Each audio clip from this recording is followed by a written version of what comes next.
Olá pessoal, tudo bem? Olha, bem-vindos a mais um episódio e hoje eu vou falar em um tema que é extremamente perigoso dentro do gerenciamento de projetos, que é a nossa rotatividade de stakeholders. O que acontece? Suponhamos que você está iniciando um projeto. É esperado que você faça todo um mapeamento, né?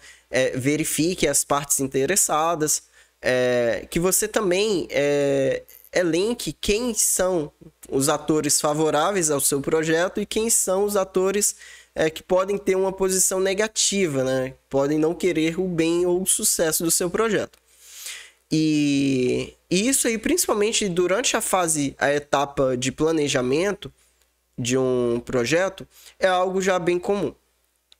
O grande ponto é que em projetos mais longos, ao longo principalmente da etapa de execução do projeto, a gente pode esquecer de atualizar em relação aos nossos stakeholders.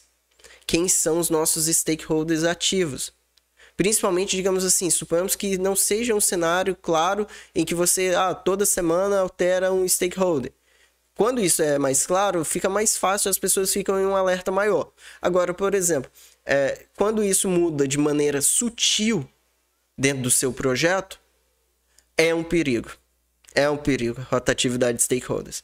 Porque talvez o stakeholder que você, ou a posição do stakeholder, digamos assim, por exemplo, suponhamos que você tinha um fiscal, por exemplo, um consultor externo, que tinha um posicionamento, que tinha uma visão em relação ao seu projeto, e entra uma pessoa que tem ou que vai construir um novo posicionamento, um novo pensamento, ou até que não tem um pensamento positivo já em relação ao que está sendo feito. Se você estiver nessa situação e não estiver mapeando que esse novo stakeholder pode significar um risco ao seu projeto, você poderá ter grandes problemas. Outro ponto também é que aquilo que era positivo para a visão, ou de repente, por exemplo, o tipo de informação, a sua condução em geral do projeto, talvez fosse tenha sido construído com base nos primeiros stakeholders. Porém, você pode receber, por exemplo, um novo cliente que pensa de uma maneira totalmente oposta, deseja relatórios diferentes, que tem uma expectativa diferente em relação à condução. Então, se você não mapear isso, você pode ter problemas. E aí vem um ponto também que eu falo que se for alterado uma pessoa de alta relevância, que você tem muito contato, você possivelmente também vai dar uma atenção.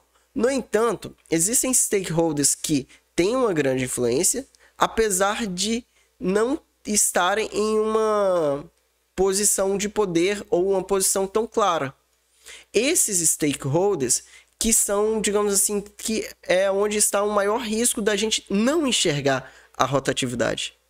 A gente sabe que a gente pode ter mudanças e a gente sabe que a gente tem que gerir essas mudanças de stakeholders. Porém, se a gente não tiver de uma maneira muito clara, fazendo isso de uma maneira ordenada e com processo, tendo, por exemplo, olha, semanalmente ou mensalmente, iremos rever quem são os nossos stakeholders e qual é o sentimento deles em relação ao nosso projeto. Se a gente tiver isso mapeado, show! Agora, muitas das vezes, principalmente como eu mencionei em etapas de execução, onde o foco está em outras atividades mais distantes, talvez desse acompanhamento, do planejamento, é onde isso tem uma maior chance de passar batido. A dica que eu dou é realmente você ter um procedimento e ter alguém que seja, digamos assim, como se fosse uma pessoa ali para cuidar da satisfação dos stakeholders, ou para gerir os stakeholders, e que essa pessoa reporte, né, periodicamente como que estão. Se você deixar muito na mão de todos, pode ser algo que passe batido. Adriano, é necessariamente o gerente de projetos que deve fazer isso? Não necessariamente. Pode ser outra pessoa do time que tenha um bom envolvimento, que tenha uma boa percepção, que tenha como também fazer essa avaliação aí de maneira contínua. Tá bom? Pessoal, forte abraço. Até o próximo episódio.